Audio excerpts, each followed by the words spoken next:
Go ahead, 17, this is Houston. Hello, Houston, this is 17. Roger, go ahead.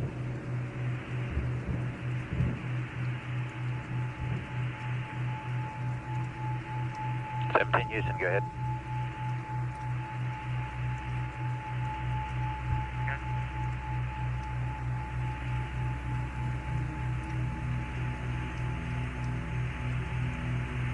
Hello, Houston, it's 17. Roger, 17, go ahead.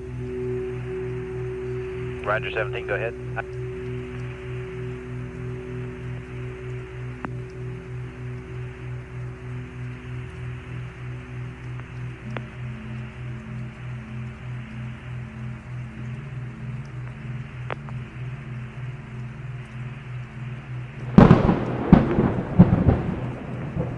Hello, 17, Houston, you read?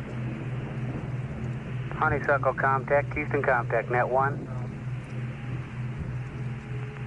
Goddard voice, Houston Comtech, net 1. Goddard voice. Roger, Goddard, I'm reading you loud and clear. Honeysuckle, I'm not getting to him. Hello, Houston, this is America, over. America, Houston, stand by. If you read us, don't change anything in the cockpit yet. 17, Honeysuckle. Roger, Honeysuckle, I read Hello, you. Honeysuckle, 17's reading you loud and clear. Roger, we have a comm outage. I'll be right with you. Okay, very fine. How are things down there today? Fine, your weather report was beautiful. The call this morning. Your country looks beautiful from here.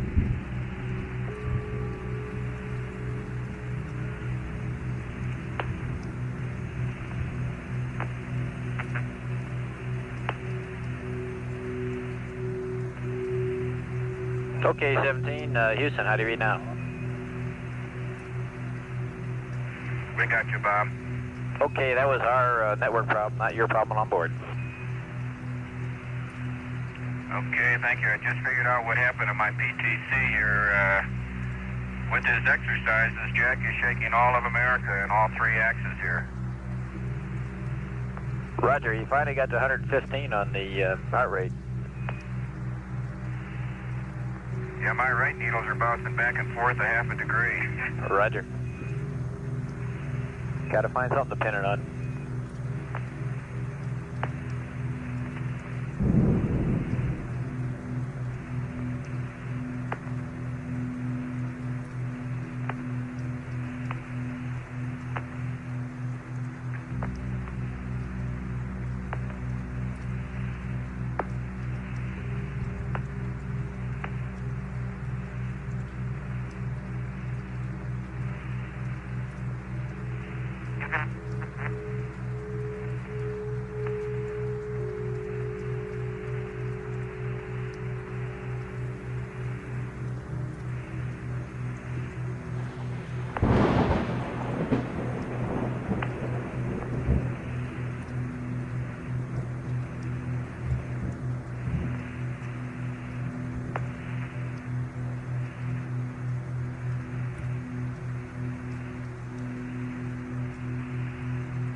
Jack, surgeon over here says you got 120 on the heartbeat for a moment there.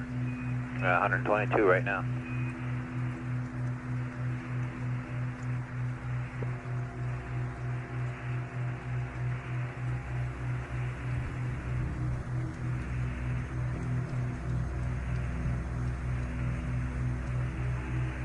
Okay, 130, Jack, 130.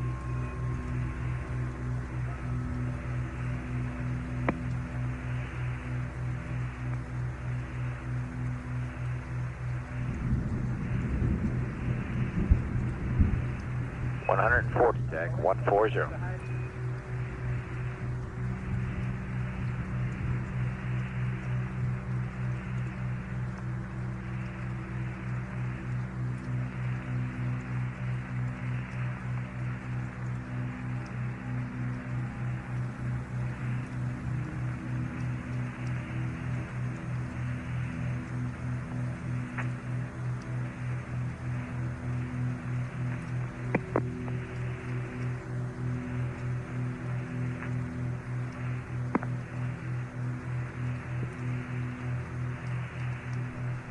The numbers reported to Jack Schmidt by TAPCOM are his heart rate. You heard him report a heart rate up to about 140 beats per minute, as Jack is apparently continuing to exercise vigorously with the onboard exerciser. This is aimed, among other things, at keeping the cardiovascular system, which tends to get lazy in zero gravity, in condition.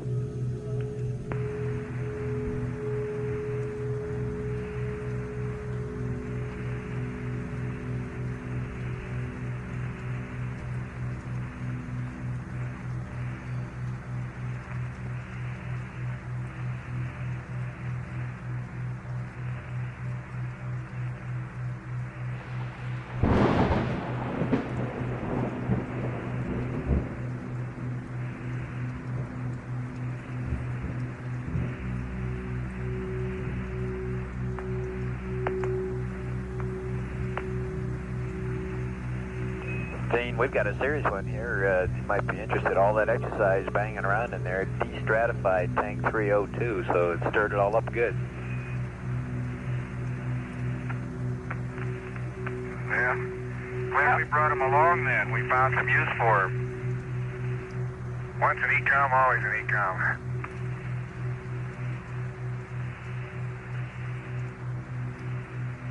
I have to create my own G in order to run in place. Roger.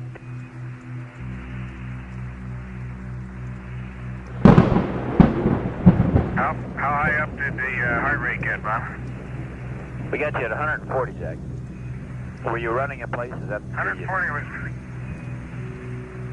Yeah, I'm underneath the right-hand couch, holding on to the main YY strut with my hands and running against the LEB. Roger, it worked real well, 140, and you were running in the mid-60s, so you picked up about almost 70 beats there, no problem. The surgeon is very happy. Well, I'm happy too. You know, it took a while to find a technique. I got up to 90 with just isometrics, pushing against the couch, and the running is obviously what it takes. All right. But I don't, Bob, I really don't feel, I guess lost.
Hello, Houston, 17, you still there?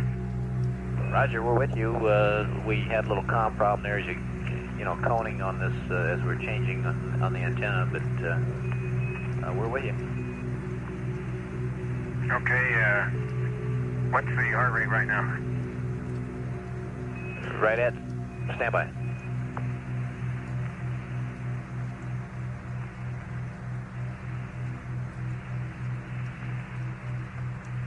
We had a data dropout, Jack, that's why I'm holding on. And it just came on, and we'll tell you in a second here. About 60, Jack, right about 60 even.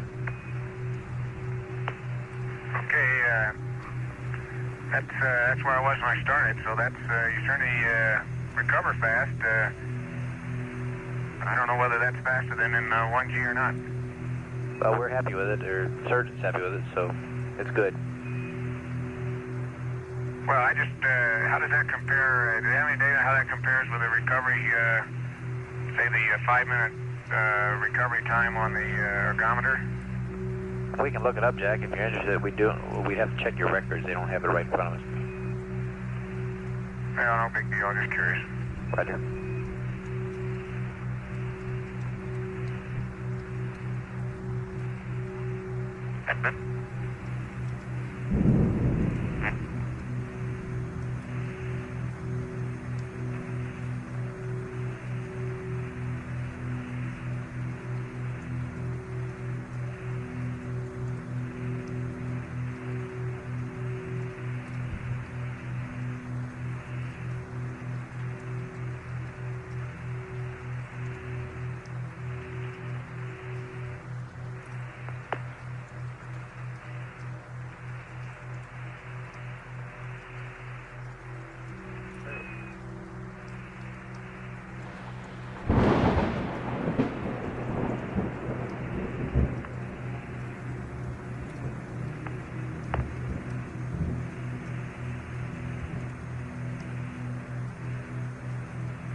Jack, just for your information, surgeons pulled out the recovery rate data, and it's the same with our data, which is a little rough here. It's the same for 0G as your 1G odometer data.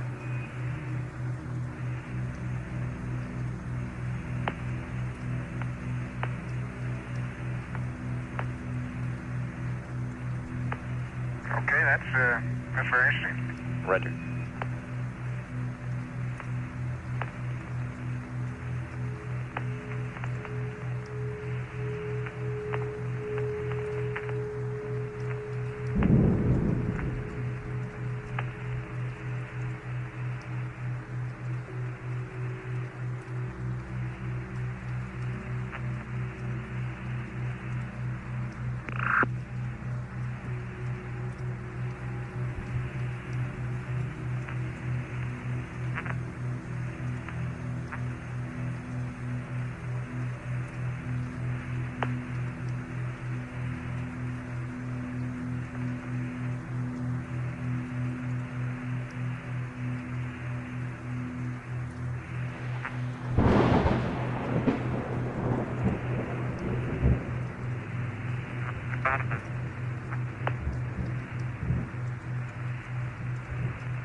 Bob, since we've got a few moments to talk, which I know we won't have later in the mission. Something I don't ever remember happening, but it's happening now on the windows. That's the 1, 3, and 5, but not 2 and 4. Is that in the center of the window, about 6 or 8 inches in diameter, as you come through the ninth side of the rotation, you pick up a very light, you might call it even a frost. Very light frost on the window, more like a moisture frost, film of moisture or film of frost, not very thick like crystals at all. As you come through the sunlight, it tends to sublime away, but you never fully lose it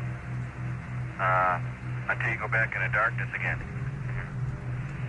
The very artistic, definite ice crystals that we had on my number 1 window over here yesterday, I think we reported to you this morning that they were gone or they sublimed away. But the impression they left on the window is still there. It's very sharp and it's very evident. Roger, copy that.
Bob, I don't know whether you were copying Honeysuckle's call to us while you had lost comm there for a while. Roger, we copy. But they said that they... Okay.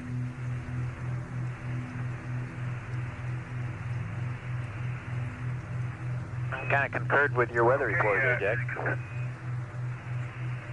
Well, lucky guess.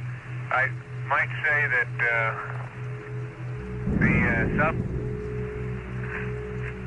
zero phase point that we're looking at is right at the northeast coast of Australia, and it's much brighter. It's a very bright point now. Well, it's hard to say how far across, but quite unlike what I mentioned being in the vicinity of the Samoan Islands earlier. And it's right at the shore, and it could be just that the shore area has somewhat choppier seas. So maybe the brightness of that point is a function of sea state, although I don't know exactly what type of seas it would take to brighten it up. I suspect choppy seas are better than long swells. Roger, Jack.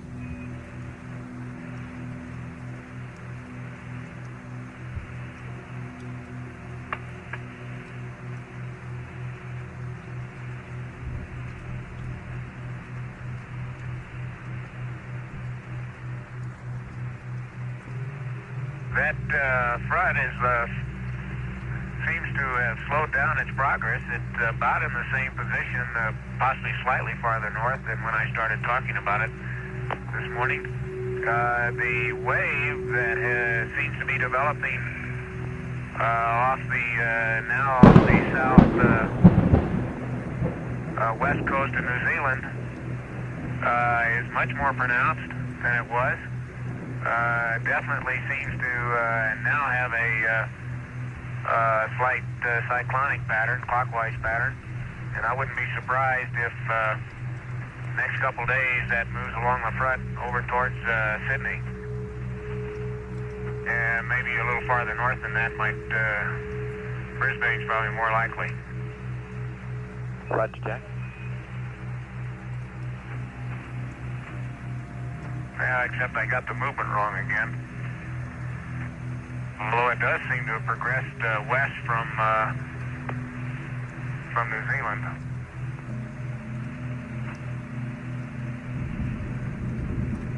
Roger. I take back what I said about forecasting Sydney's weather. I think I would suspect that would move to the northeast. Like, now that I look, it seems like an earlier front, which is partly dissipated, had the same kind of motion, and now lies considerably north and east of the one I've been talking about. Roger.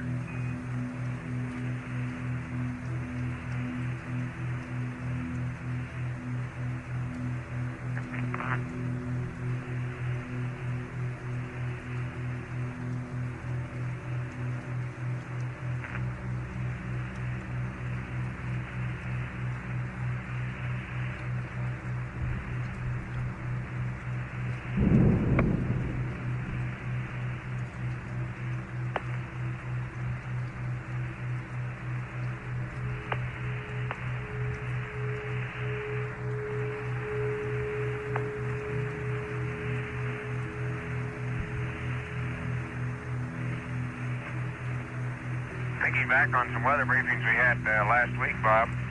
Are you there? That's affirmative. I'll talk to you later. I think we're losing you for a little bit here. Okay, Jack, we're reading you loud and clear right now.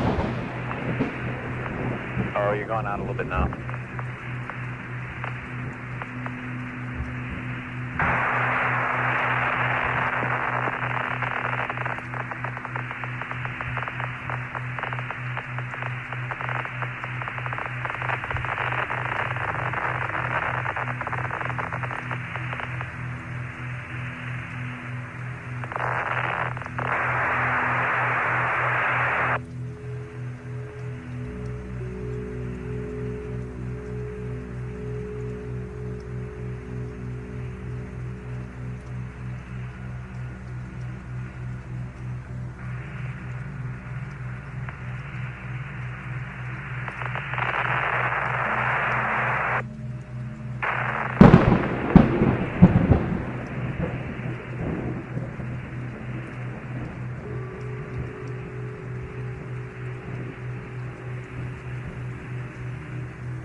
back with us, Bob? That's affirmative.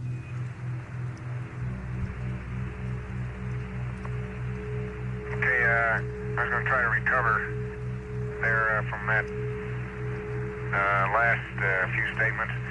As I recall, the weather briefings that we had at the Cape last week, that talking with Ken Nagler and Jim Nicholson down there, that the patterns we were seeing from the satellite pictures and their forecasts, or analysis anyway, charts in the New Zealand part of the Pacific, those waves formed along the front would move north and then curve east. And that appears to be the pattern that was visible in one of the older fronts. And I suspect if that pattern would hold with the way that's developed right on the coast of New Zealand now, that it might move on up the western coast of New Zealand. We'll probably have a chance to watch that the next few days and see what happens to it. Roger, Jack.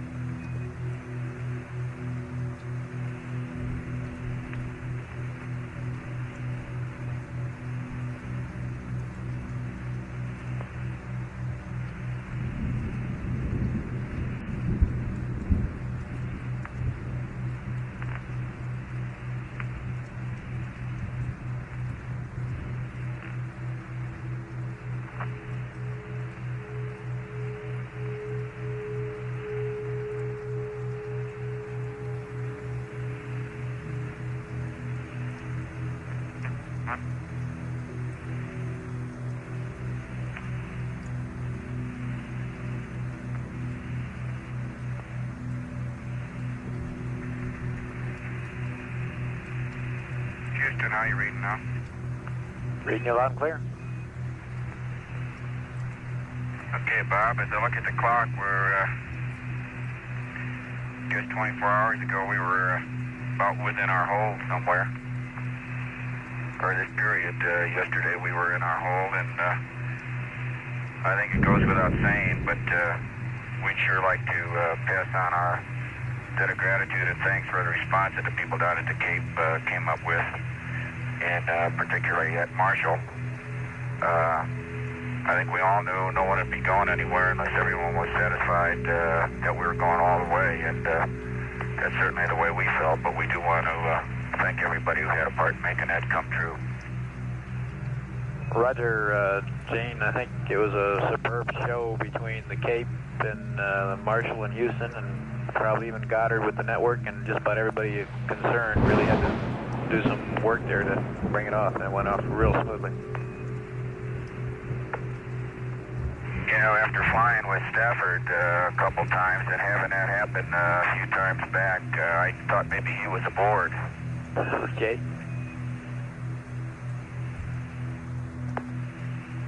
I think that was the first for getting the Saturn V to 30 seconds before ignition, and or rather actually 30 seconds before liftoff and holding there. It got mighty quiet on board about 30 seconds. I sure imagine. We all felt like old hands the second time around, though. Roger.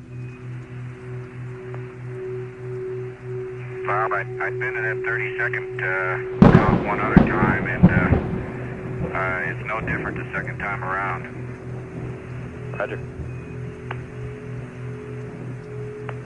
But we do appreciate the work, and I think it's typical of what made this manned space program such a super program, the response of people like that. We concur with that, Gene, wholeheartedly.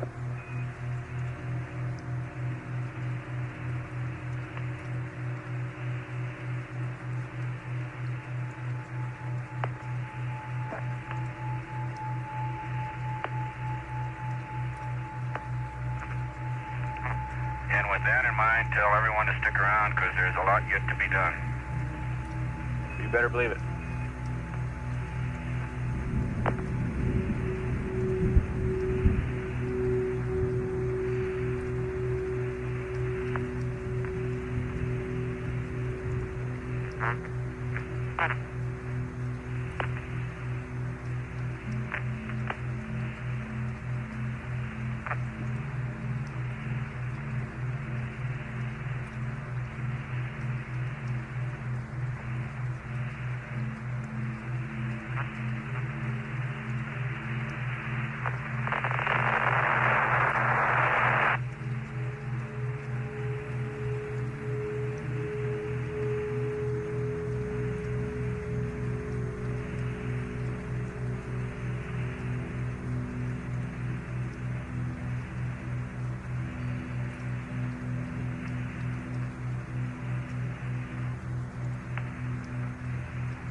No accumulator cycle again, I guess, gang.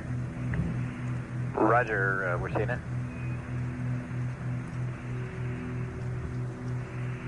Looks like you got a master alarm. Is that affirm? Yes, sir. That's how we tell these days. Although it doesn't happen all the time, and I guess as long as, whenever we have that waste vent closed, we probably wouldn't be bothered by it at night. Roger, that's our feelings here, Jack.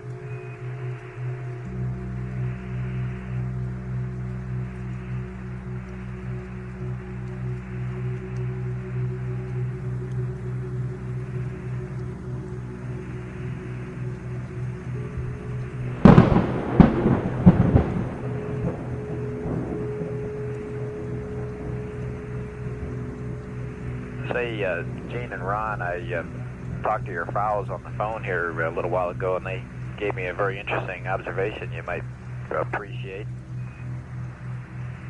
They were standing close to some water when launched, and they noticed that when the booster lit up, something scared all the fish because the water literally began to boil with fish jumping from the light, I guess, or from the shock wave, something. It was made a very distinct impression because that's the first thing both of them told me about. That's pretty neat. It's a neat way to go scare up the fish, I guess. Right.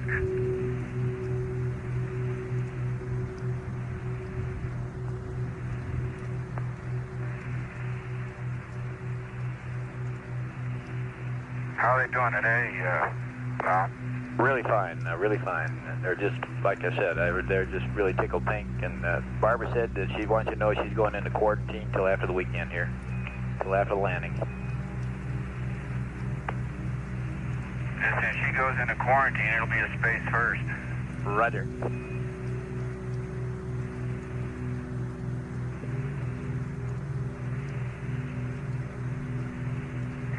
You got to be careful now. You know what to tell them. Go ahead, Bob. You got to be careful now. The hot boxes are open. The hot lines are open at the houses there, so everything you say is being listened to.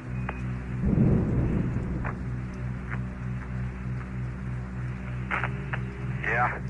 Okay. In that case, just want to say hello, and we're having a super good time. Looking forward to what's coming, and we thank you for the news, Robert. Roger. And my impression of the world, philosophically, I suppose you'll be getting from time to time, but it sure hasn't changed. Roger, Gene. It's sure beautiful. It's sure beautiful, and looking back at it, there's several billion people who have got a lot to work for, because it's one of the most beautiful sights we've ever seen here. Roger, Gene. You guys are sounding great and doing real great. We're pressing right on here. I just want to emphasize, Bob, that these first 2 days, of course, yesterday was a pretty good day, but today we're catching up, and as I say on the food consumption, don't be expecting too much. Roger.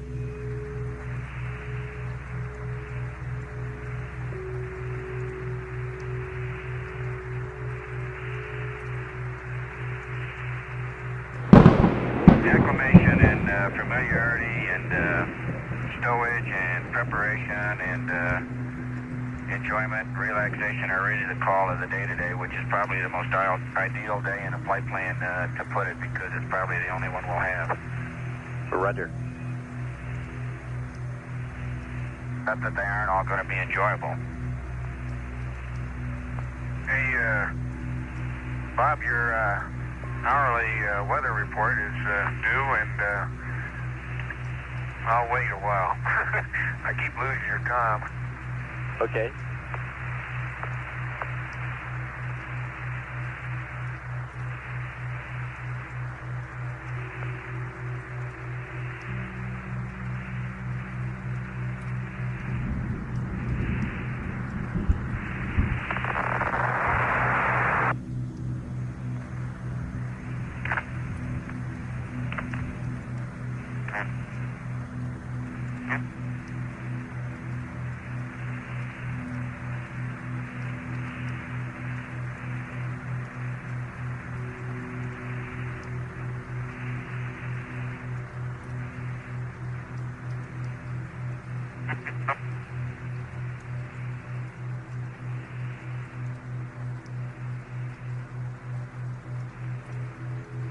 Bob, you there?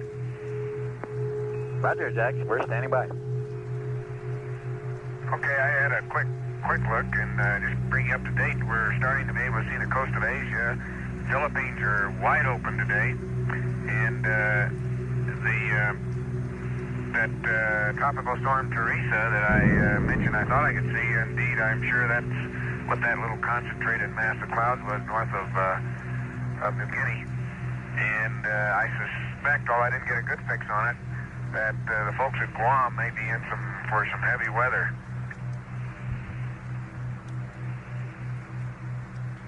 Roger.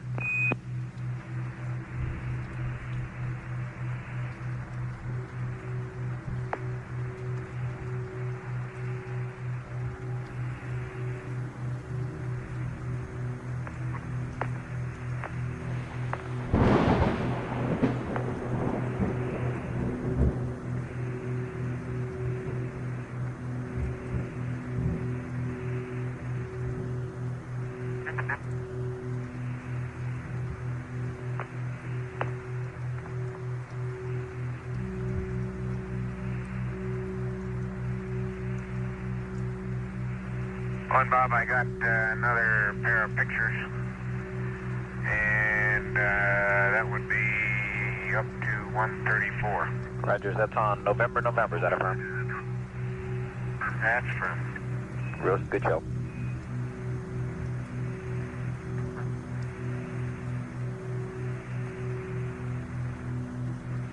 And that was taken last pass about 10 minutes ago, if you want to keep track of the... Roger, thanks, Jack. I'm doing that.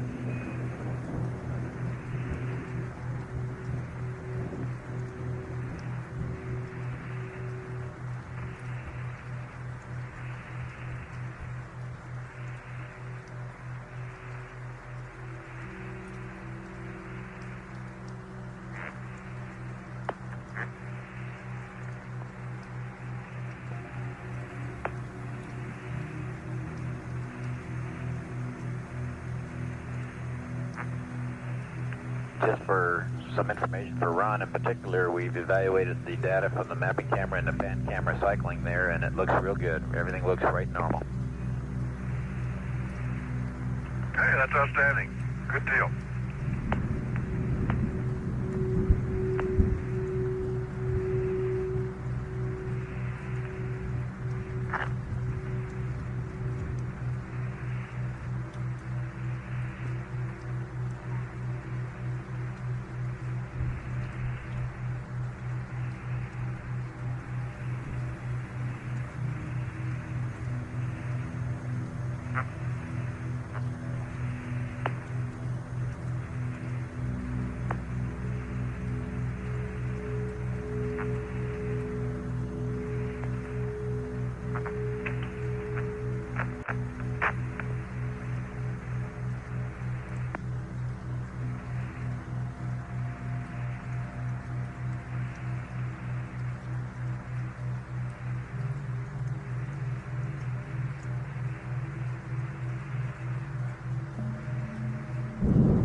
Bob, how do you read 17? 17, read you 5 by.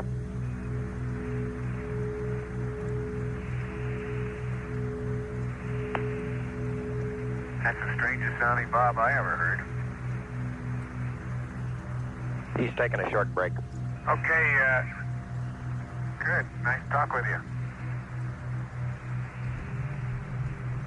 Hey, I don't know whether you were around, Gene, the other day when I was talking about the circulation patterns around Antarctica. We were looking then at the Indian Ocean, or actually South Atlantic and the Indian Ocean region. And you see the same pattern at about the same latitude, say 60 degrees south, where all the linear cloud patterns, which presumably reflect the various cold fronts, are arcuate with their convex sides, or more actually almost pointed sides, all lined up in a west to east direction around that latitude. It's quite a spectacular period circulation pattern. And the little wave that I mentioned on New Zealand seems to be beginning to form another arrow or another convex point on that front that's fitting right into the same circulation pattern. Okay, copy. That would make 4 of those major convex fronts that I can see from this view crossing south of Australia up into the South Pacific. Okay.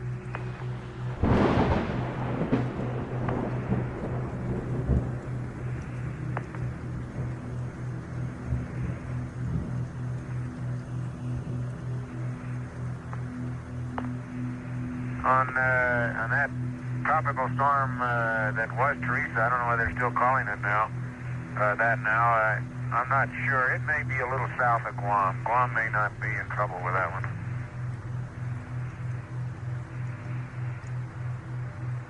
It looks like it's just a bit to the west of Manila there. About 5 or 6 degrees, or more than that about.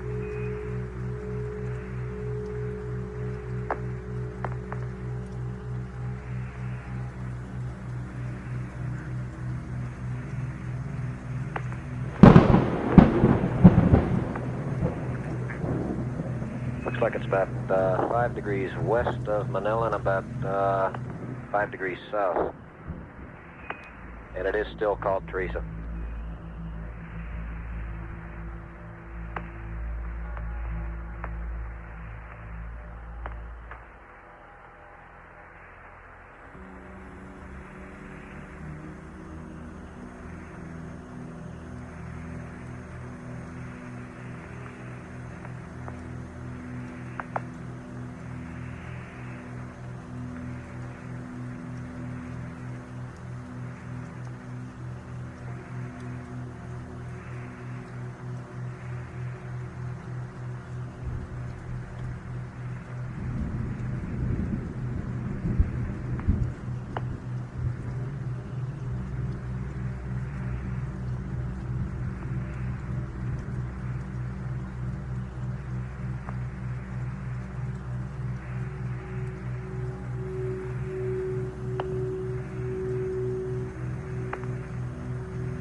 Okay, Gene, if you're still there, I don't like to argue with you, but I think our analysis chart's a little more up to date.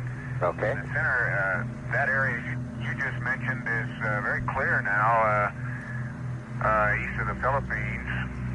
Did you say west or east of the Philippines? West of the Philippines.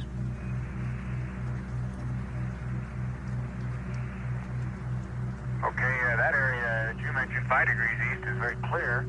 And the center of the what appears to be the storm that I'm speaking of would be about 142 longitude and maybe 8 degrees north latitude, Okay. which would put it south of Guam. Okay, yeah, you're over in the area between Guam and the Carolines then. Say again, Gene? You're over in the area between Guam and the Carolines then. You're saying it'd be just about due west of the Caroline sir. Islands. Okay. Yeah, you're probably looking at I don't know, maybe a 12-hour-old Prague or something. Yeah, that's the one I had for launch day. Okay, well, it's moved quite a bit now, and I guess it's the same storm. Still seems to be very well organized, but quite concentrated and small. Huh?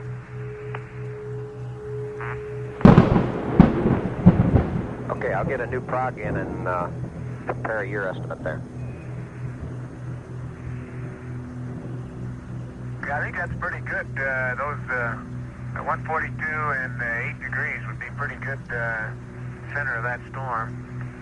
I've got some pretty good I can see Mindanao, and I can see the, let's see, just a second, what is that on Australia?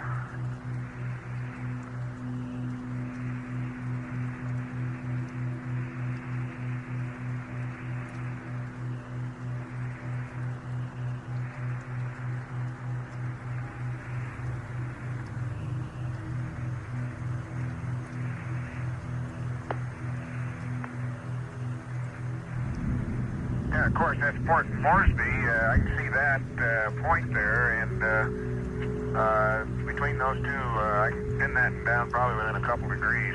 Okay. We'll get a satellite photo and bring it in here in just a bit.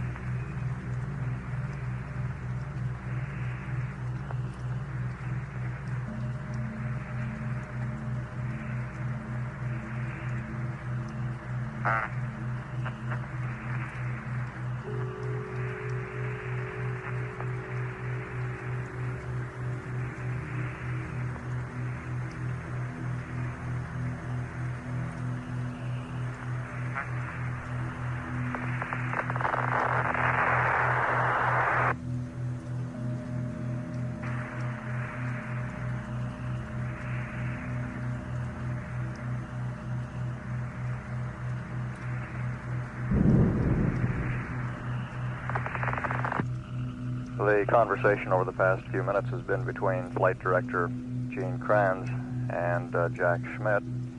Apollo 17 at this time, almost directly above the northeast coast of Australia, some 94,000 nautical miles from Earth.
Houston, canister number 4 is in Bravo now.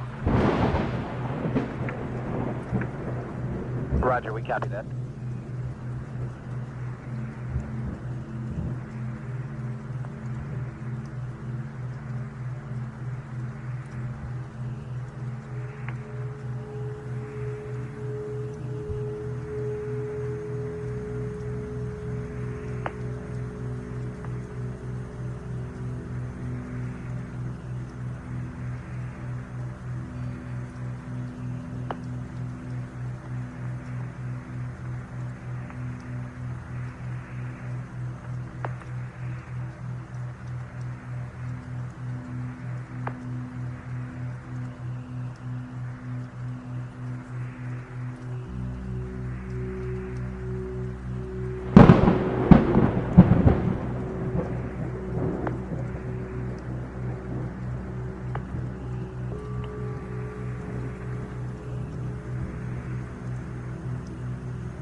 Go ahead, 17.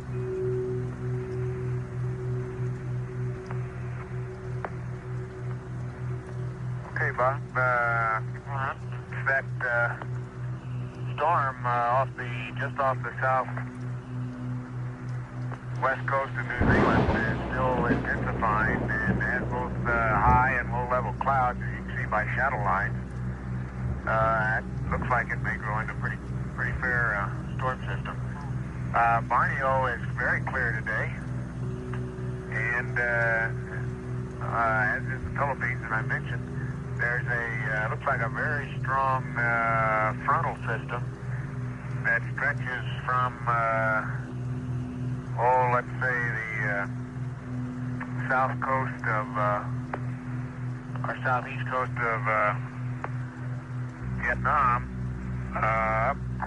between and across Taiwan, between the Philippines and Taiwan, and across Taiwan, and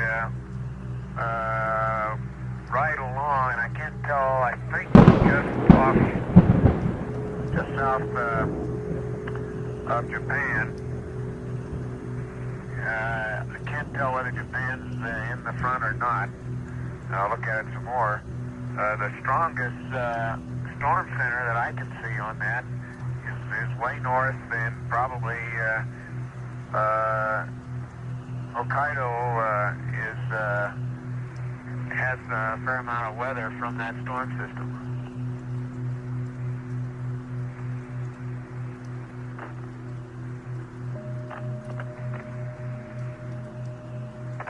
There seems to be a tropical depression just north of Borneo. A very strong circulation system north of Borneo, and I guess just south of Vietnam. Roger. Probably southeast. I hadn't noticed it before, but it's an extremely concentrated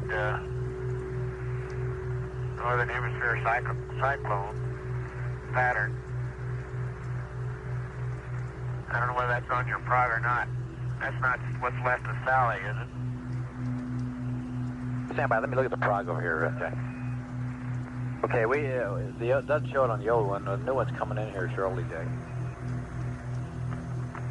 Okay, if that is a developing depression, it's approaching Luzon, not very far away, 2 or 3 degrees of longitude now, although Luzon is clear. Roger.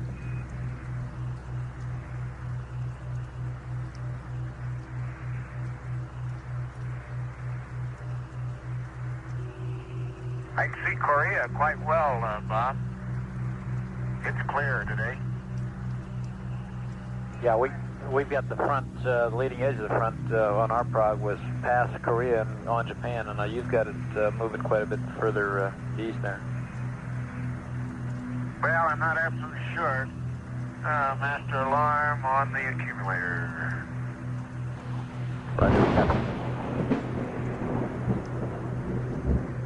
I can't make out Japan specifically yet, but it's clearly past Korea, and by inspection it looks like it would be also past Japan by now, the trailing edge of the front. However, the circulation center on farther northeast may be affecting Hokkaido, as I said. Roger. Like I said, the front on the old prog for yesterday showed that front on the other side of Japan, so it moved across pretty well.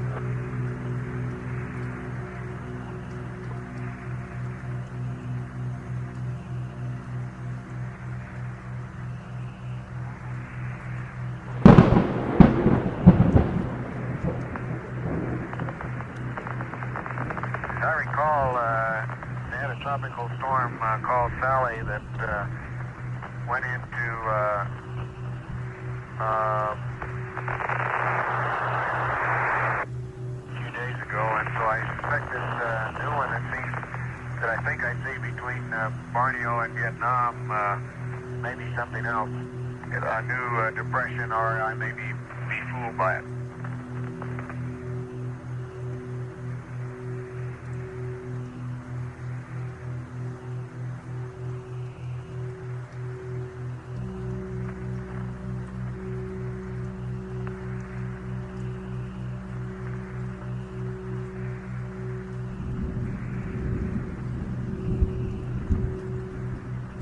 Mainland China, Bob, was the last pass here. I can't see the Earth now, but mainland China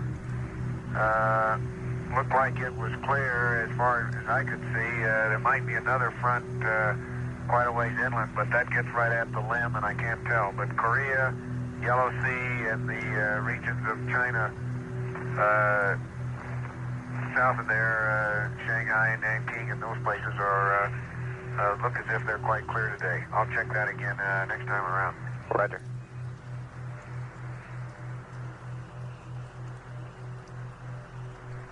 And Jack, we're ready to terminate the charge on battery B and start the charge on battery A.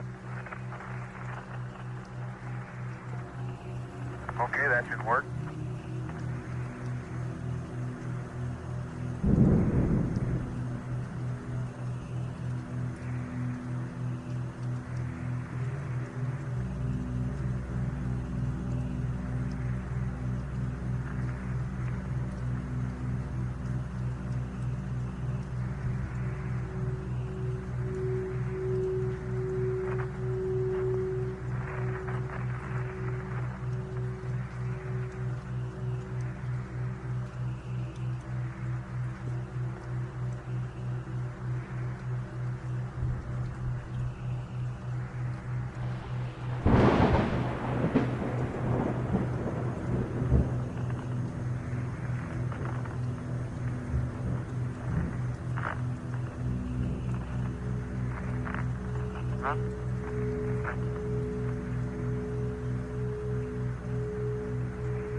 Houston, for your information, system test 7A is about 0.6. Say again, Jack, I missed that. 0.6 on system test 7A?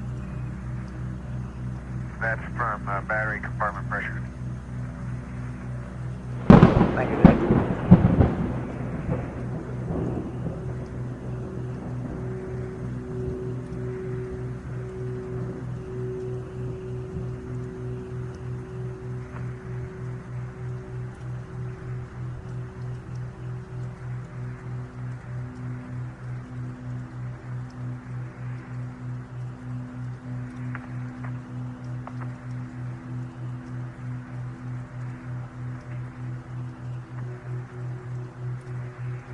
Okay, Bob, battery A is being charged now.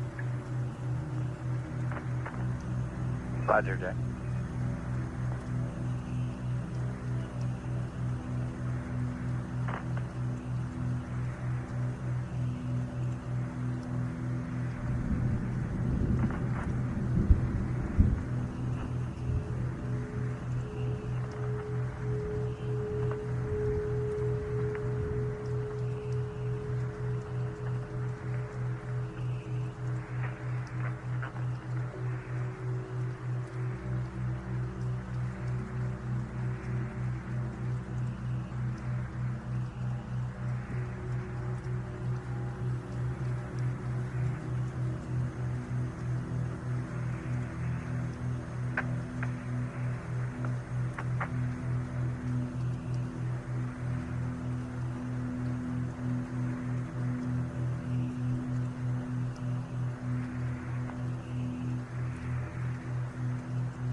Bob, you got any of the Lemmies in there today? Any of the Lemmies? Roger, all sitting by. Just gave me a big thumbs up, Jack. Okay, give them a thumbs up on the rendezvous radar antenna. It looks real good.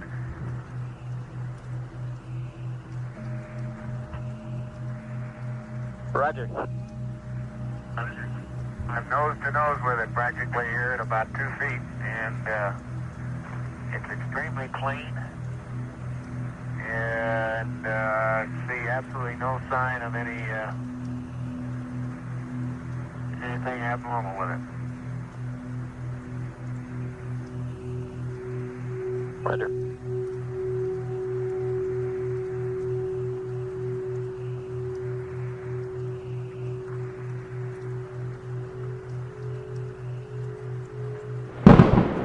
Matter of fact, compared to some of the flaking problems and things like that we've heard about in the past, I never saw a cleaner piece of hardware than that limb looks right now.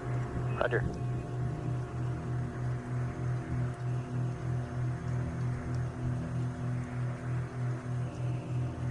Appropriately, finally, we're starting to use it during the Christmas season. It sure looks like a Christmas package with all the orange tape on it. Roger.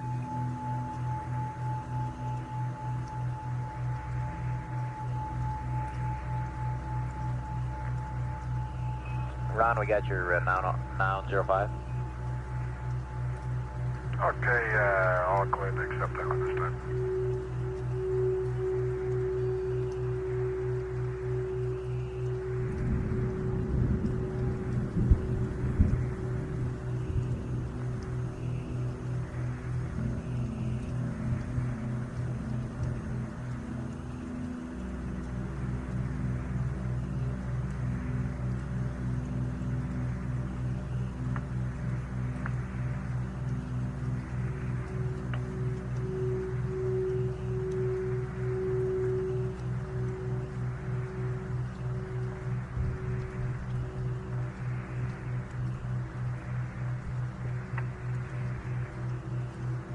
We got the 93s, Ron, and you can torque.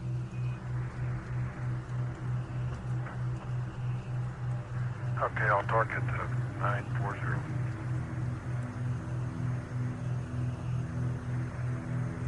Okay, we got it.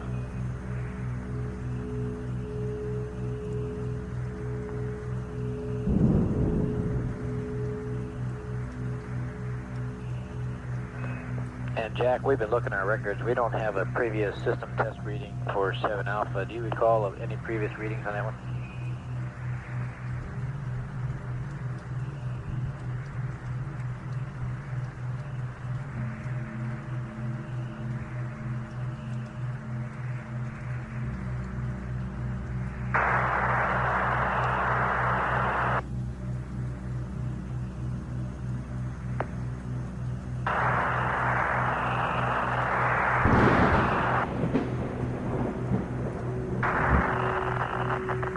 Yeah, that looks like another accumulator cycle.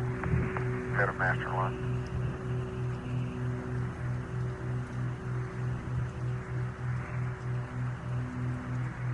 We dropped data just in, Jack, so we can't concur or confirm it. Yeah, it's exactly the right time. Right?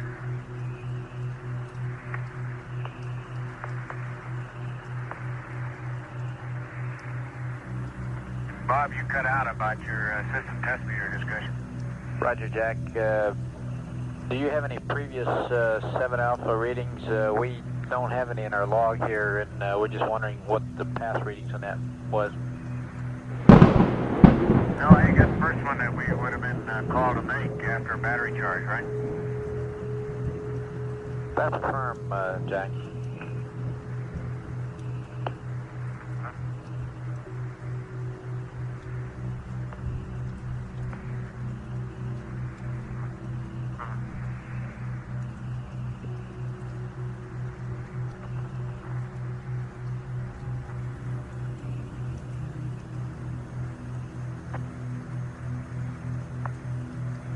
No.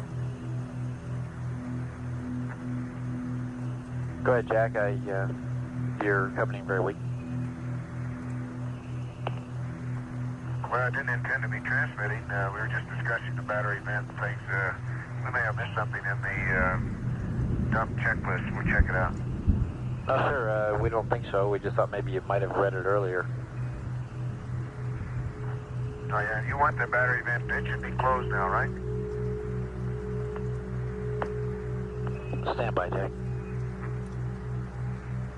Okay, Ron says it ought to be open. That's So, affirmed. let me check It should the be checklist. open. There's no question about that. It should be open. Okay, it's open. No problem, Jack. It should be open, but the value appears a bit low to us. And we'd like to read it again before you go to sleep. We may want to close it.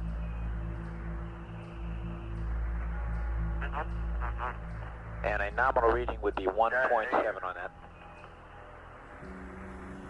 Okay, we closed it when we were doing all our dumping some time back and neglected to open it again. So it was closed and I gave you a reading and it has been closed during some 2 hours anyway. You can figure out how long. Okay, we copy that.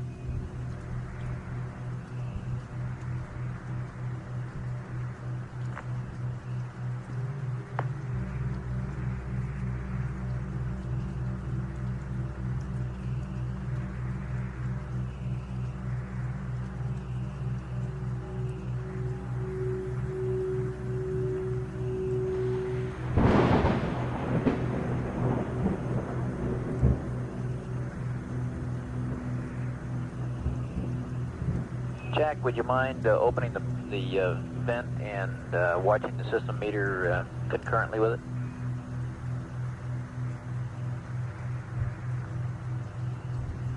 Stand by.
Well, it's closed now, and it's still reading 0.6.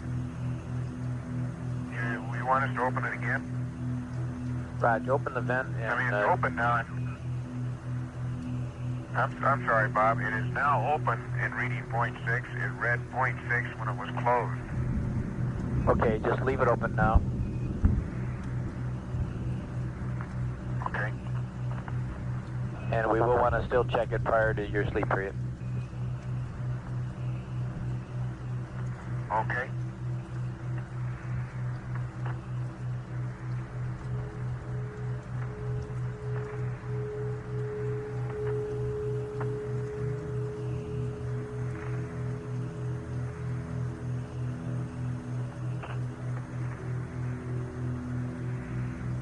Okay, Bob, a little update on the coast of Asia. It looks like some residual cloudiness would be affecting the Busan region of Korea. And also, that's residual after the funnel passage. And it looks like maybe Shanghai, after all, may have some storms associated with it, but it's really hard to pick out exactly the exact coastline of Asia. But there are some clouds in the Yellow Sea behind the front. Look like they might be possibly some high cirrus as well. Jack, do you still see that storm that you said was sitting between Guam and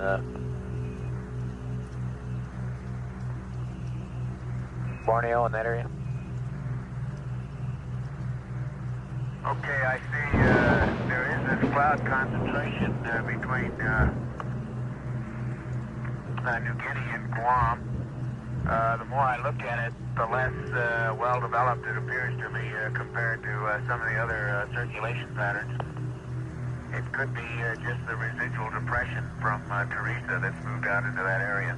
It is an isolated, relatively isolated cloud pattern, fairly small but apparently fairly dense. But it does not have a strong cyclonic pattern to it. Nothing at all like the pattern that now exists above Borneo and seems to be moving towards Luzon. Roger, we copy.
Houston, we're moving into pieces of the pre-sleep checklist.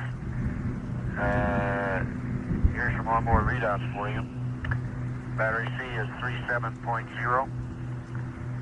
Pyrobat A 37.2. Pyrobat B 37.2. RCSA 95. Bravo 94. Charlie 94. Delta is 96.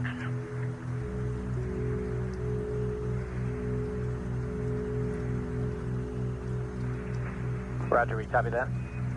And if you started, we don't want you to reinitialize the PTC until about 2400 on the timeline. Okay. We're just getting a little ahead.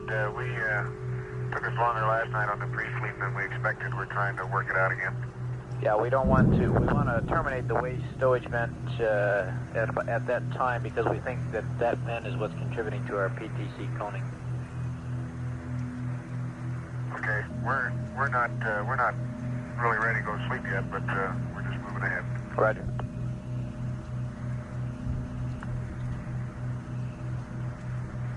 And if it's okay, I'll cycle the H2 fans. Roger, we're standing by.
Fans are off. Roger.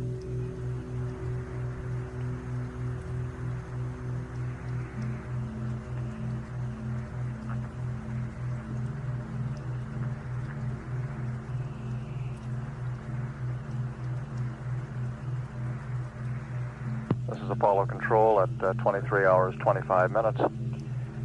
The crew has completed realigning the inertial measurement platform, a platform used as a stable reference. The spacecraft guidance control system uses it as a reference in determining its own attitude.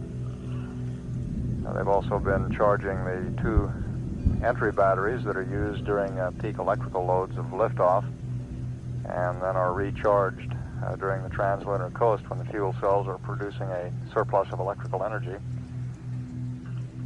They've recharged one of those two batteries and are in the process of recharging the second one at this time.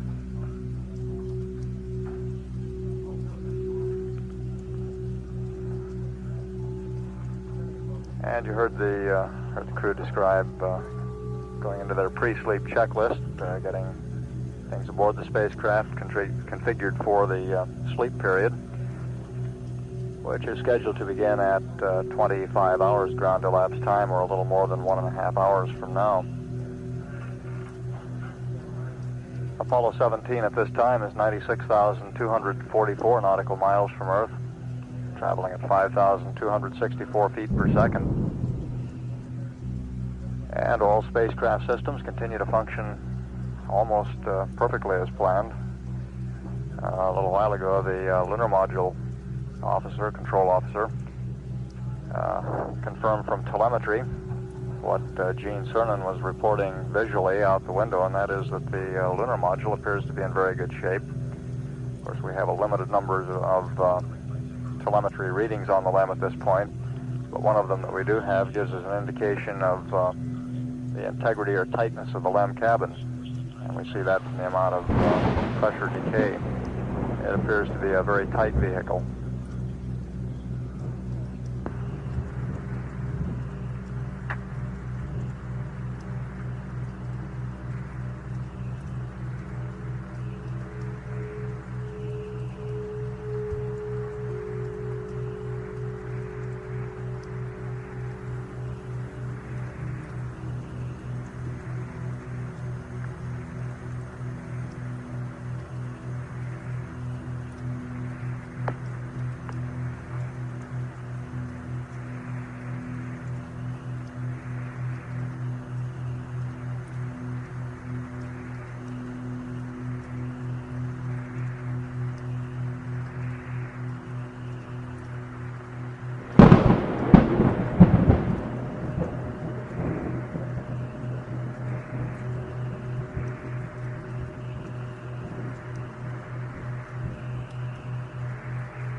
Hey Jack, we got a request in here from our Araya friends.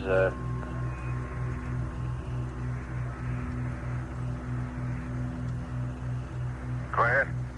They were just wondering if you're looking out that way, if you could give them some sort of an update of what the weather in the Wake Island, Kwajalein, the south of the Wake area looks like. Okay, let me work on that one. Okay.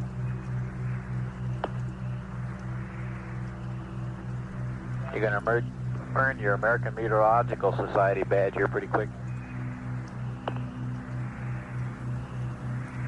Okay. Let me get the binocular and we'll look at Wake Island.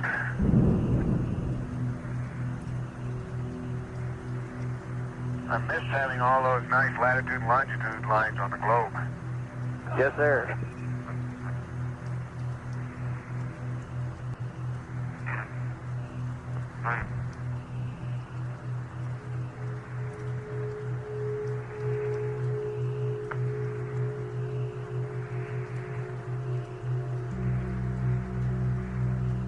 The Araya friends that Capcom Robert Overmyer was referring to are the crews of the Apollo range instrumented aircraft used in supplementing the manned spaceflight network coverage.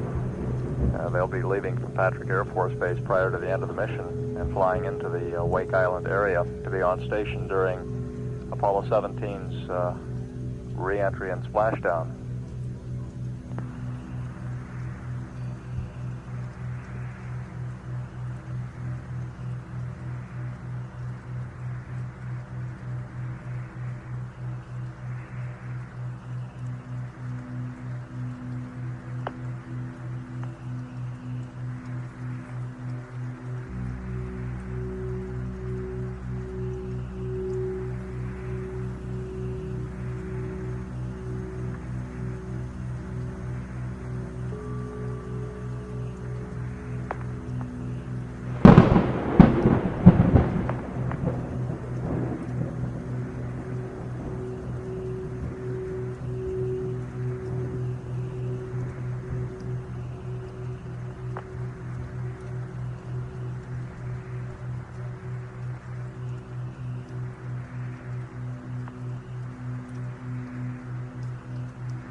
Okay, Bob, I'll probably have to work on this one a little more. But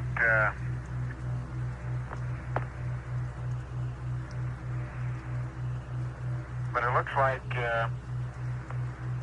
around Wake, or in the vicinity of Quetzalcoatl, north of Wake,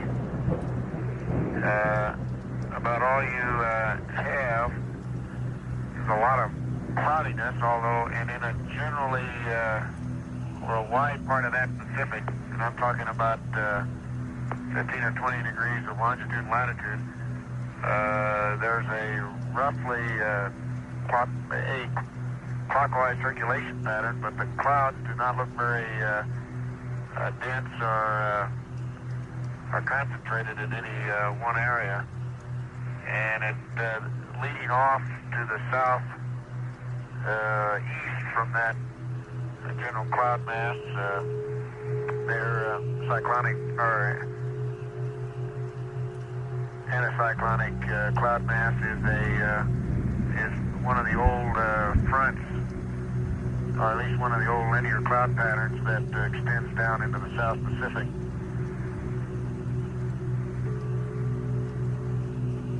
Roger, Jack. I'm sure the Orion troops are listening down at Patrick and cloud all that. Well, my guess is, Bob, and it's purely a guess, is that they're probably, if they were out there right now, would be experiencing intermediate layer clouds with scattered showers and not too strongly developed circulation system, so I can't predict the winds, but I wouldn't expect them to be anything what might be down associated with the remnants of the tropical depression Teresa. Now that Teresa, what's left of it, if I'm correct in picking it out there, probably is moving in that direction, although it looks weak enough that right now I don't think it'll be any big problem, and it may in fact go south of there. Roger, the frog I got in my hand for 3-hour-old weather has Teresa located just about in the Manila area. Did you concur with that, or do you think it passed the Philippines? Well, I don't. Manila's clear. The only thing approaching near Manila is this other storm center that now is north of Borneo.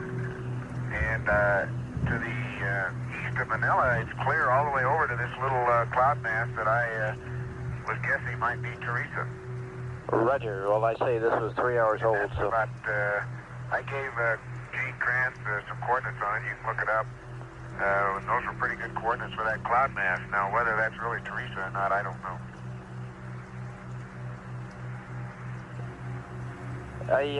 We got one thing for the last couple hours here, we've been getting high bitrate data through our new facility, at Tidbin Villa. Tidbin Villa is through a 210 dish, and they're covering the first... Between Wake and the Kwajalein, Marshall Islands, in that area, it doesn't look like a very concentrated weather pattern, although it looks like you'll have ceilings in that region, and they're overcast ceilings rather than broken, except around the fringes of it. Roger. We'll keep an eye on it, of course.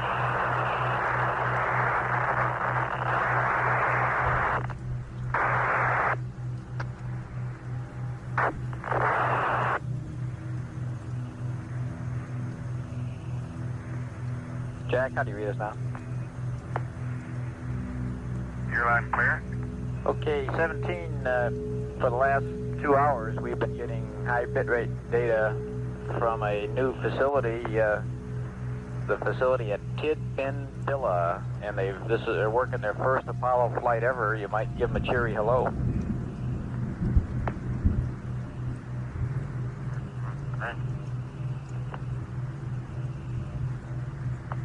Tidbin Villa, is that correct? That's affirmative. Very close to the honeysuckle site. That? Very close to honeysuckle. Well, how you doing, Mike?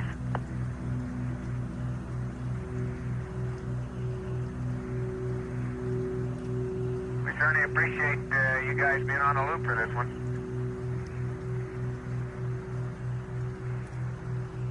All right. Bye.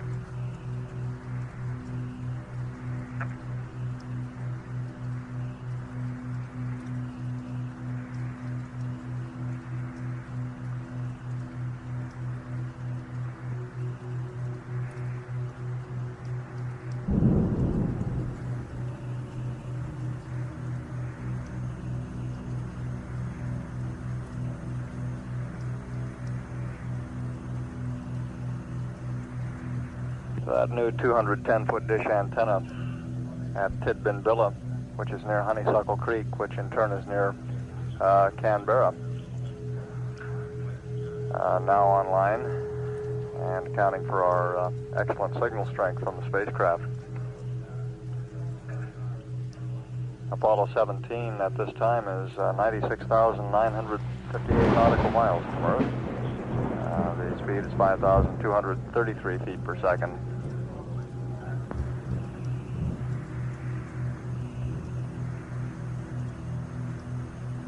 17, Houston, we'd like accept and we'll update your gyro drift, the pitch, roll, and yaw drift. Okay, you got accept and poo. Roger.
17 Houston, the computer is yours, and you can go back to attitude and reinitialize PTC whenever you want to. Go ahead, Bob. The computer's yours, Gene. Go ahead, and you Marie. can go to attitude and reinitialize PTC whenever you want to. Okay, did you mean to leave the computer with verb 21 down on 1 up? Roger, that's your computer with that. How'd you get it? Okay, that's right. That's 1462. Okay.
Seventeen Houston.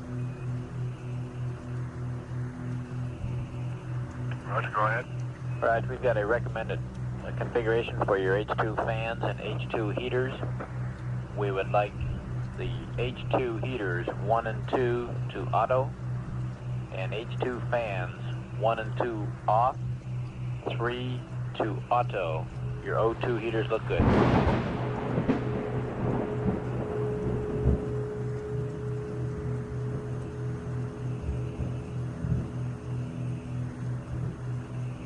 Okay, let me verify I've got these right. H2 heaters, 1, 2 auto. O2 heaters, 1 off, 2 off, 3 auto. H2 fans.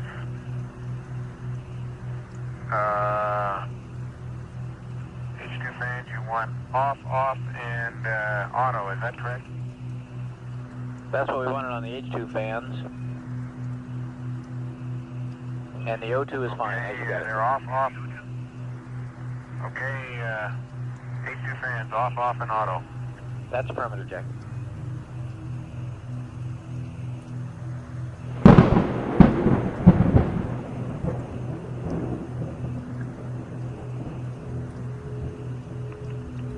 Okay, Bob, I just cleaned the SID circuit return valve screen here. It was probably as expected, a little crud on it. A few things have collected, but really not too bad. Roger, Gene.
Bob, a little more about Wake and the Marshalls and Fudge Lane. That large pattern of what appear to be broken to overcast clouds in a clockwise circulation pattern crosses the equator region now that I'm trying to project that through. Roger, Jack.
Houston.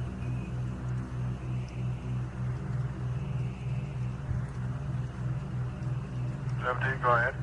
Roger, Ron. When you stop the present roll on the PTC to reinitialize, pick a roll angle of 315 or 130 for stopping so that we have good comm during the damping period.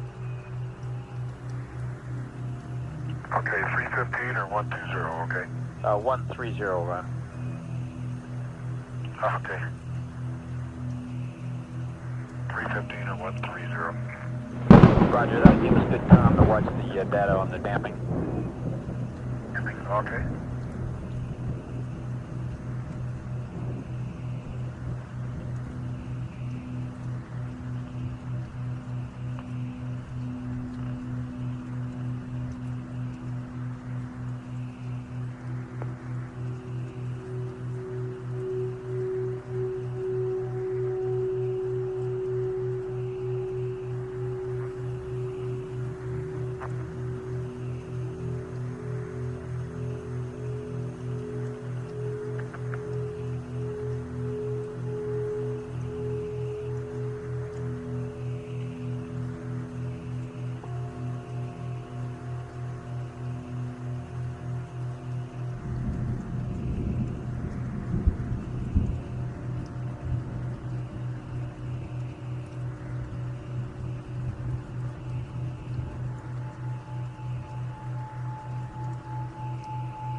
This is Apollo Control now 24 hours after liftoff.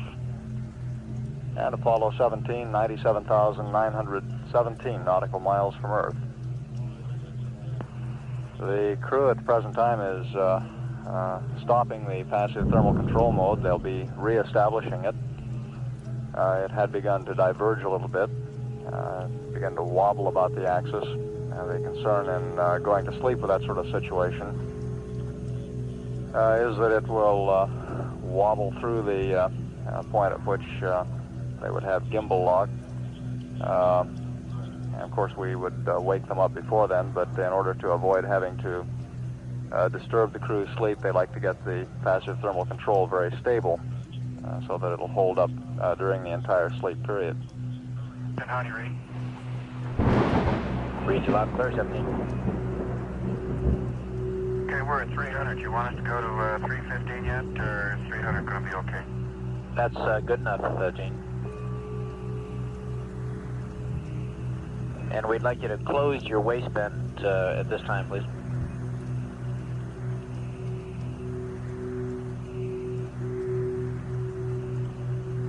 Okay.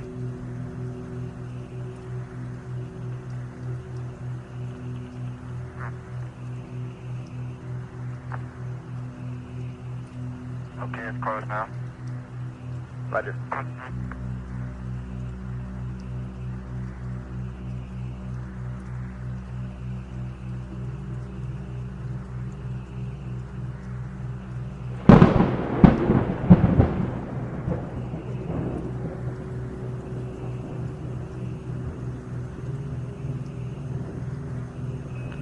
17 Houston, we've got the same recommendation. We recommend Alpha and Bravo for damping, Bravo and Delta for spin up, over.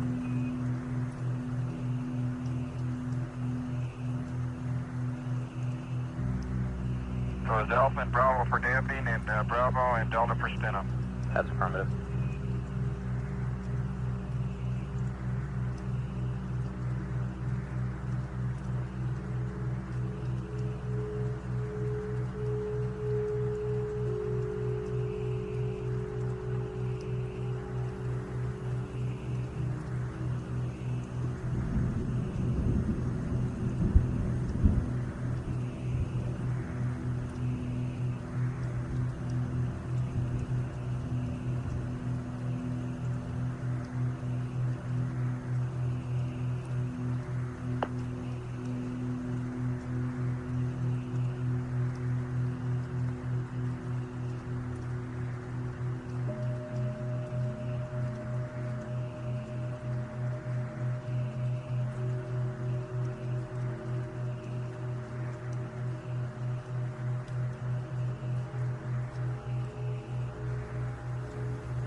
If one of you want to break out the flight plan supplement, we have a change to the E-loads on page 143 due to the change of gyro compensation parameters, if you want to copy them down when you get the supplement out.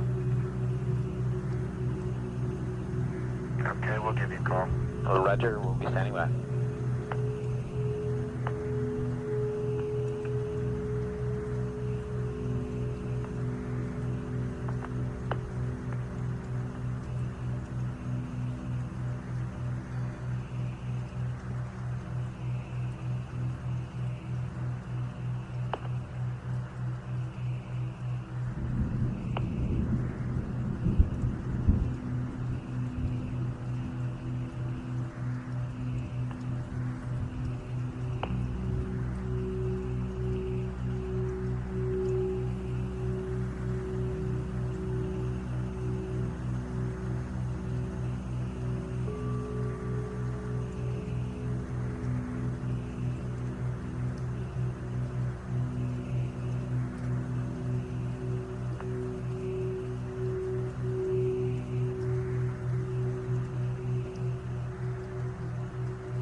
Bob, we're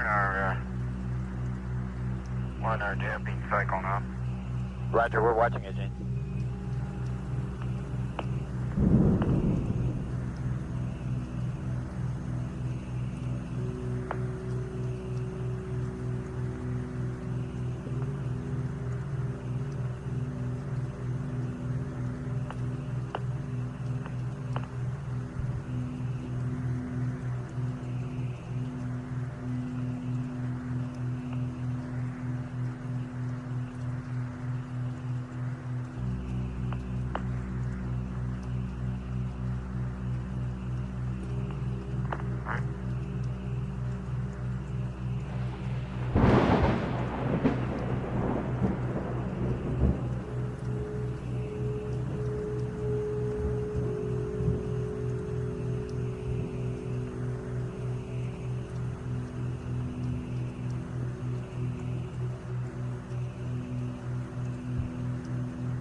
This is Apollo Control. We're in the midst of turning over the shift now to Mission Control, to the team of Flight Director Pete Frank. Gene Kranz and his team will be going off shift in about 25 minutes. We do not plan to have a change of shift press briefing. The crew aboard Apollo 17 scheduled to begin an 8-hour sleep period in a little less than 1 hour at a ground elapsed time of 25 hours. And we have no major activities in the flight plan before that time.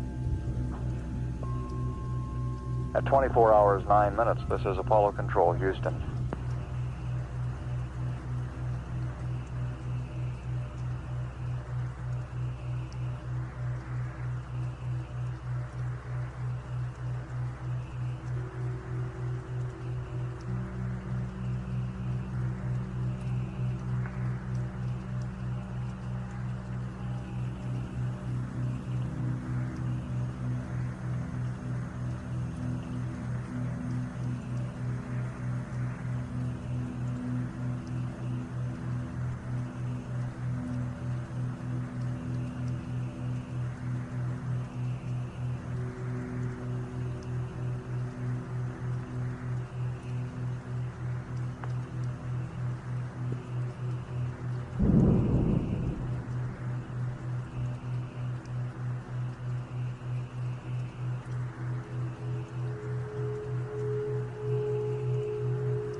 I just hit the control stick. It's locked again in roll. It may have bumped it a little bit.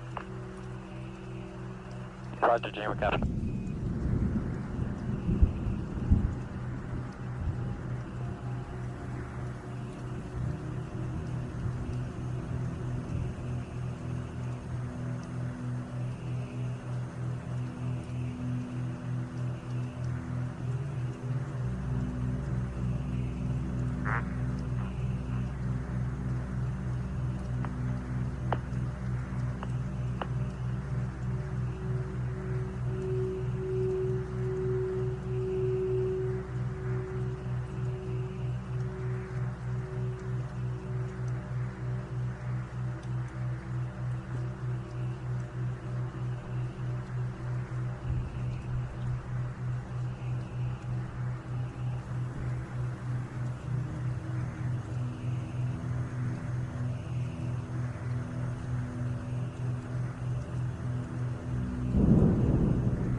okay if we close the waste like that now?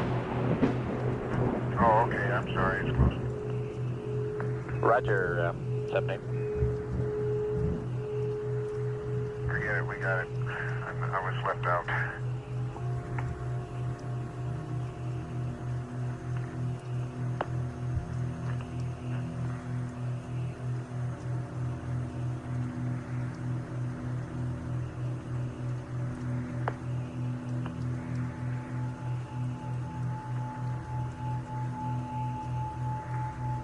Okay, Bob, on the film status, we're still where we were, November 134. And I'll probably take 2 more pictures before I go to sleep. Roger, yep.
And 17, if one of you are down in the LEB, could you give us a readout on system test 7 Alpha? Stand by. Okay.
Houston 17, 7 Alpha is 0.6. Roger, 7 Alpha equals 0.6.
Okay, Houston 17, are we configured properly now for comm?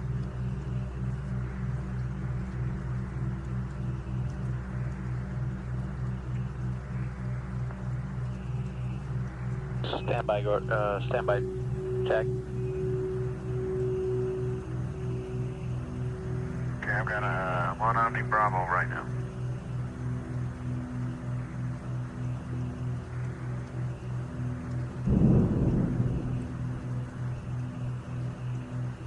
We're in good shape on the comm, and we'll be controlling the Omnis.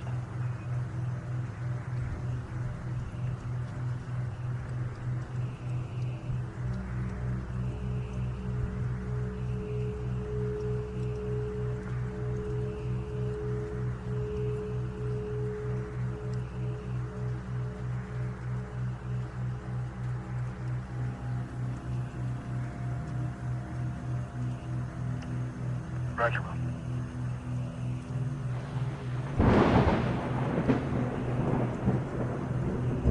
17, the rates look great. We're ready to initialize PTC.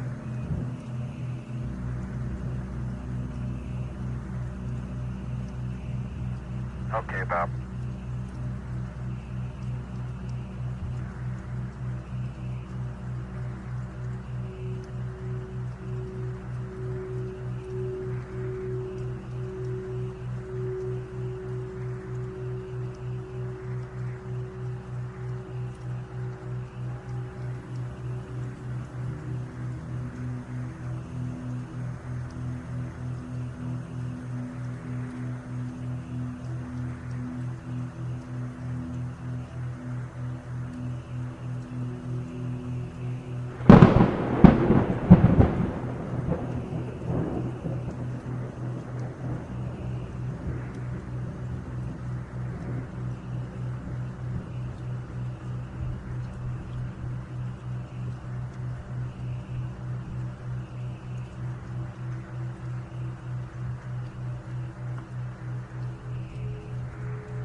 Okay, Bob.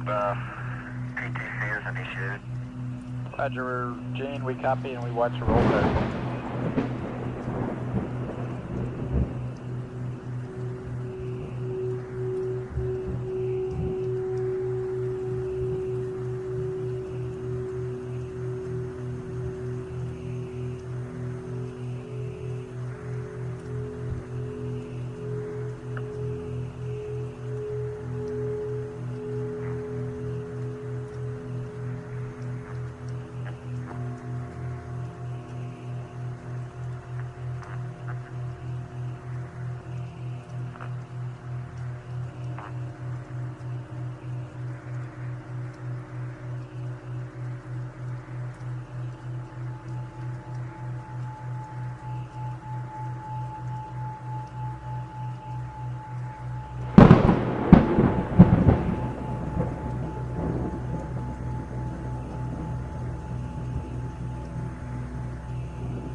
Hello, Houston. I think we got everything done on the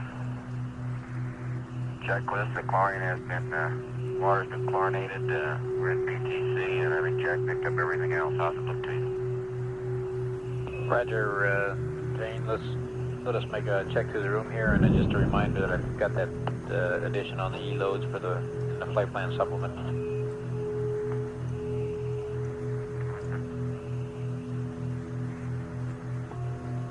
Yeah, stand by. Jack's going to keep the headset on and the biomed, and he'll close you out with that. And if there's nothing else, I'm going to go off the air.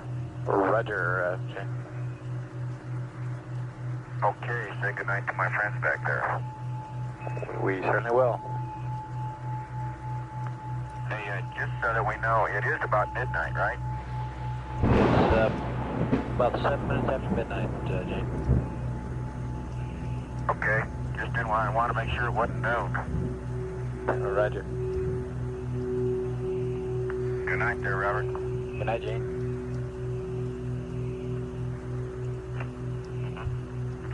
Say good night, Dick.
This is Apollo Control at 24 hours 36 minutes.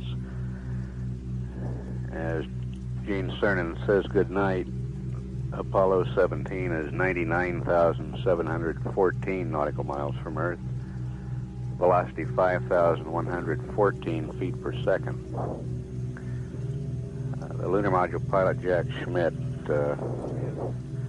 will be wearing the communications headset and the biomedical harness for the sleep period tonight.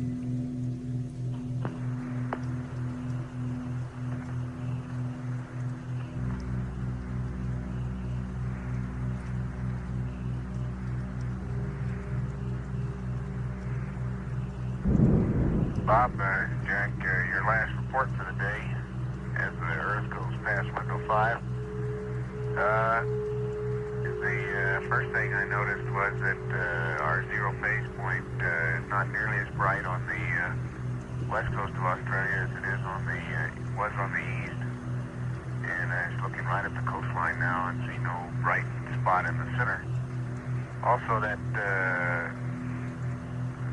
circulation pattern, or tropical depression possibly, that I saw earlier north of Borneo is now even more strongly developed at the tail end of the front and stretching up towards Japan. And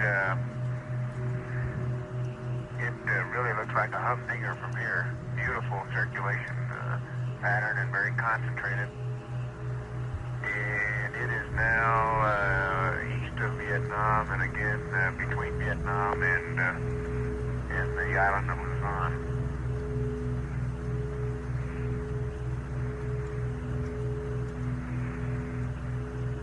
Roger, we copy. And I'd be very curious to know tomorrow morning if people are carrying that one on their progs or on their analysis charts.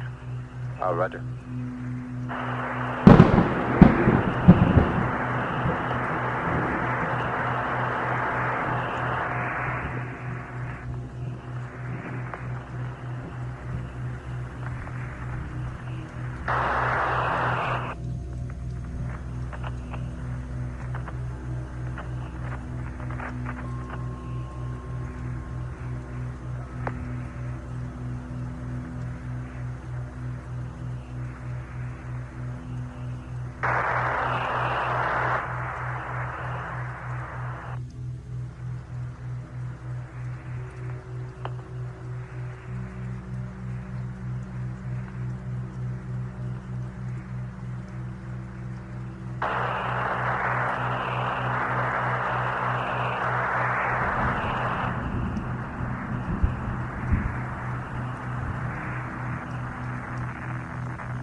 Bob, you want me to erase something on page 1-43 and insert something else? That's affirmative, Jack. On 143 under column A, down at line 11 and 12 and 13. Just to make sure you're at the right spot, the line 11 old data is 00115. Do you copy that? Do you see that? I'm with you. Okay, change that line to 00377.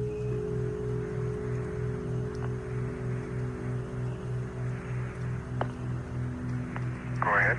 Change line 12 to 00050.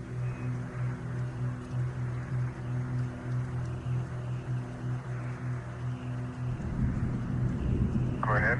And line 13. 00523. Over.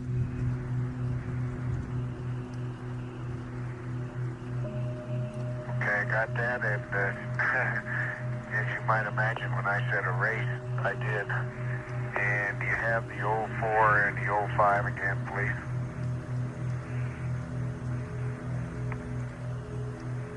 That is, if they're pertinent.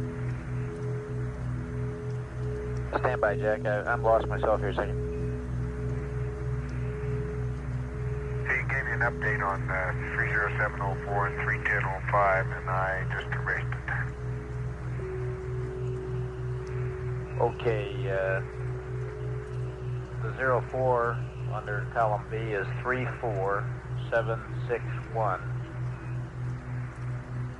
And the 05 line under column B is 15403. Over.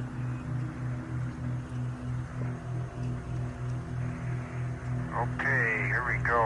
In line Alpha, 31411, 00377, 31512, 00050, 31613, 00523. In line Bravo, 30704 is 34761, 31005, 15403. Over. Roger, we copy, Jack. Just a reminder to be sure and configure the comm per the pre-sleep checklist. And just for your information, Jack, I hold you at 100,116 miles. I was going to give you a call at 100,000 even, and then I got talking to you. So you've crossed the 100,000 mark right now. Tomorrow, you're probably not going to give us our weather report. You'll be too far out, but we'll probably be starting to hear from the moon, huh? Well, we're not going to see much of the moon, you know. It's going to be pretty dark, so I'll have to keep looking at the Earth. Roger. Pretty good, pretty interesting place. Very interesting place. I'm real sure. And I guess maybe 100,000 miles. My goodness gracious. That's impressive. Yes, sir. You're slowing down all the way, Jack.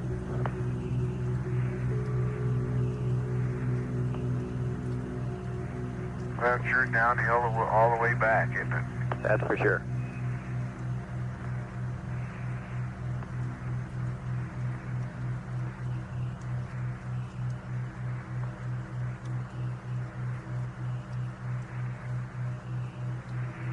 Jack, did the CMP get off the line, and is he tacked out now too? Yeah, I lost both those guys. They decided they wanted to sleep, and I may be rumbling around here for a while, but I think we all three took Seagenol, so I think we'll get to sleep before long. Roger. Just give us a call if you need anything, and we'll be watching everything there, and pleasant dreams.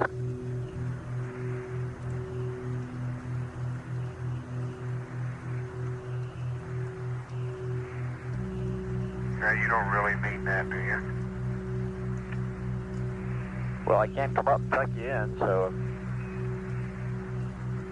hope you have a good sleep. You need lots of rest up there, gang.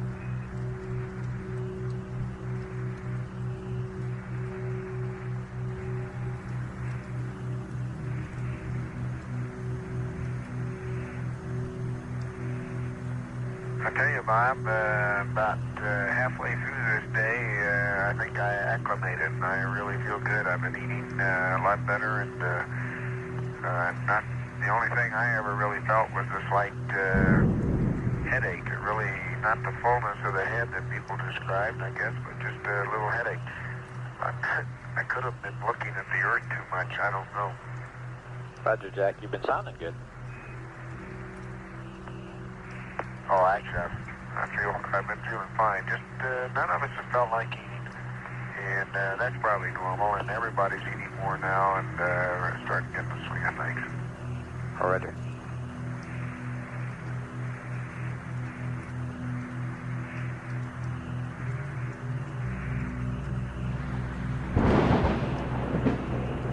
Jack, just a reminder on that comm for the pre-sleep checklist. It's important to us because we can get high bit rate data more.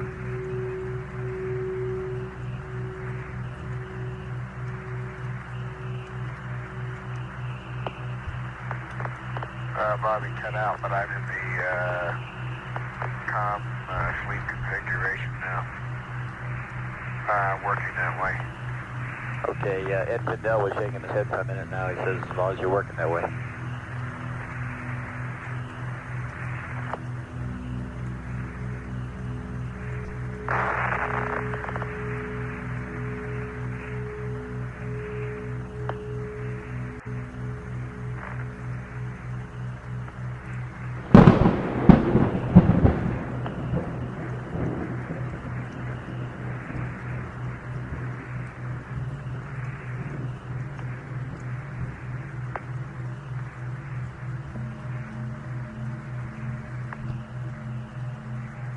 Bob, you're still cut out.